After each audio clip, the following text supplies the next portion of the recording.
నిన్నటికి నిన్న పెద్దన్న Donald Trump ప్రపంచవ్యాప్తంగా 70కి పైగా దేశాల నుంచి దిగుమతి చేసుకునే వస్తువులపై 10% నుంచి 41% వరకు కొత్త టారిఫ్ విధించిన విషయం తెలిసింది. అమెరికాపై ఏ దేశం ఎక్కువగా టారిఫ్ వేస్తుందో ఆ దేశాలకు రివర్స్ టారిఫ్లు చాలా ఎక్కువగా వేశారు. మరి ట్రంప్ ప్రపంచ దేశాల్లో ఏ దేశాలపై ఎంత సుంకం విధించారు? కొత్త దేశాలకు సుంకాల అమలు ఎప్పటి నుంచి అమల్లోకి వస్తుంది? కొన్ని దేశాలకు ఆగస్టు 7న మరో డెడ్లైన్ పెట్టారు ట్రంప్. ఇక చైనాకి ఈ సుంకాలపై ఆగస్టు 12 వరకు డెడ్లైన్ పెట్టారు. మరి ట్రంప్ టారిఫ్ల మూతకు ఫుల్ స్టాప్ ఎప్పుడు? టారిఫ్ల ఎఫెక్ట్ ప్రపంచ ఆర్థిక వ్యవస్థపై పడనుందా? Watch the story. నిన్నటికి నిన్న పెద్దన్న డొనాల్డ్ ట్రంప్ ప్రపంచవ్యాప్తంగా 70కి పైగా దేశాల నుంచి దిగుమతి చేసుకునే వస్తువులపై 10% నుంచి 41% వరకు కొత్త టారిఫ్ విధించిన విషయం తెలిసిందే. 10% నుంచి ఏకంగా 41% వరకు వీటిని పెంచుతూ కొత్త టారిఫ్ల వ్యవస్థను అమలు చేసే ఎగ్జిక్యూటివ్ ఆర్డర్పై సంతకం కూడా చేశారు. ఈ నేపథ్యంలో ట్రంప్ ఎక్కువగా సిరియా, లావోస్, మయన్మార్ దేశాలపై సుంకం విధించారు. సిరియాలో 41%, లావోస్, మయన్మార్లో 40% సుంకం, స్విట్జర్లాండ్లో 39%, ఇరాక్, సెర్బియాలో 35% వేశారు. భారత్పై 25% సుంకం విధించారు.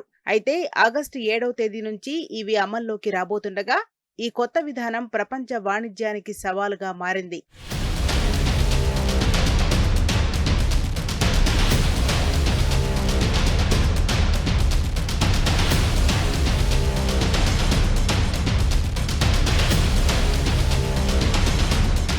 ట్రంప్ విధించిన కొత్త సుంకాలు నేటి నుంచే అమల్లోకి రానున్నాయి. అయితే అమెరికా కెనడాపై 25% ఉన్న సుంకాన్ని 35%కి పెంచింది. ఈ కొత్త సుంకాలలో కొన్నిటిని వెంటనే అమల్లోకి తెచ్చారు. అలాగే అమెరికాపై ప్రతీకార చర్యలకు పాల్పడుతోందని ఈ నిర్ణయం తీసుకున్నారు. అయితే భారత్, కెనడా దిగుమతులపై విధించిన టారిఫ్లు మాత్రం ఆగస్టు 1వ తేదీ నుంచే అమల్లోకి వస్తాయి.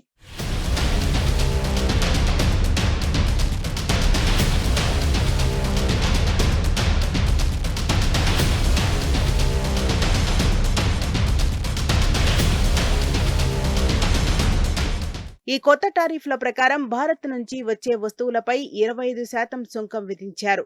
అదేవిధంగా సిరియా నుంచి వచ్చే వాటిపై అత్యధికంగా 41%, తైవాన్ నుంచి వచ్చే ఉత్పత్తులపై 20%, దక్షిణాఫ్రికా నుంచి వచ్చే వాటిపై 30% సుంకం అమల్లోకి వస్తుంది. దీనికి అదనంగా బ్రెజిల్ వంటి కొన్ని దేశాలపై ఇప్పటికే ఉన్న సుంకాలతో పాటుగా ఈ కొత్త టారిఫ్లు కూడా వర్తిస్తాయి. మొత్తంగా 70 దేశాలపై ఈ సుంకాల పెంపు ఉండగా ఇవన్నీ ఆగస్టు 7 నుండి అమల్లోకి రానున్నాయి.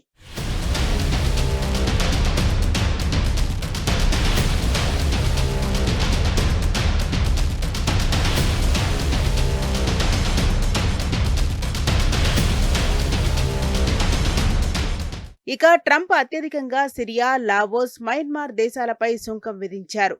సిరియాలో 41%, లావోస్, మయన్మార్లో 40% సుంకం, స్విట్జర్లాండ్లో 39%, ఇరాక్, సెర్బియాలో 35% వేశారు.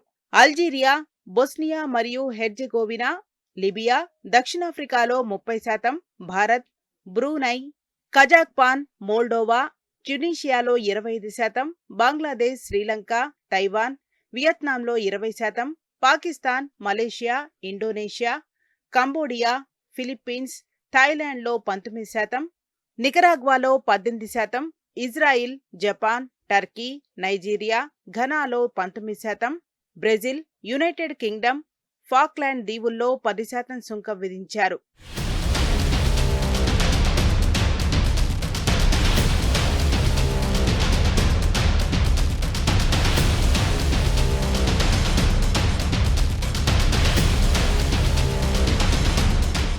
భారత్, కెనడా లాంటి కొన్ని దేశాల టారిఫ్లు నేటి నుంచి అమల్లోకి రాగా మరికొన్ని కొత్త దేశాలకు సుంకాలు ఆగస్టు 7వ తేదీ నుంచి అమల్లోకి వస్తాయి. చైనాకి ఈ సుంకాలపై గడువు తేదీని ఆగస్టు 12వ తేదీ వరకు విధించారు. ఈ తేదీలోగా చైనా అంగీకారానికి రావాలి. లేకపోతే ఆ దేశంపై కూడా కొత్త సుంకాలు తప్పకుండా పెంచనున్నారు ట్రంప్.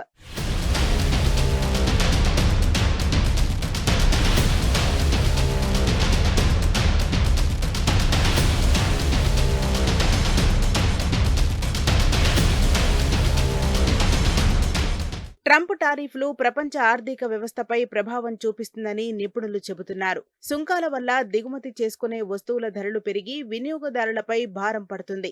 ఇది ప్రపంచ వాణిజ్య సరఫరాను దెబ్బతీసే ప్రమాదం ఉందని ఆర్థిక నిపుణులు అంటున్నారు. ముఖ్యంగా అల్యూమినియం, ఉక్కు, వెహికల్స్ విడిభాగాలు, రొయ్యలు, రత్నాభరణాలు, జౌళి, స్మార్ట్ ఫోన్లు, ఎలక్ట్రానిక్స్తో పాటు ఆహార ఉత్పత్తులపై ప్రభావం చూపనున్నట్టు తెలుస్తోంది.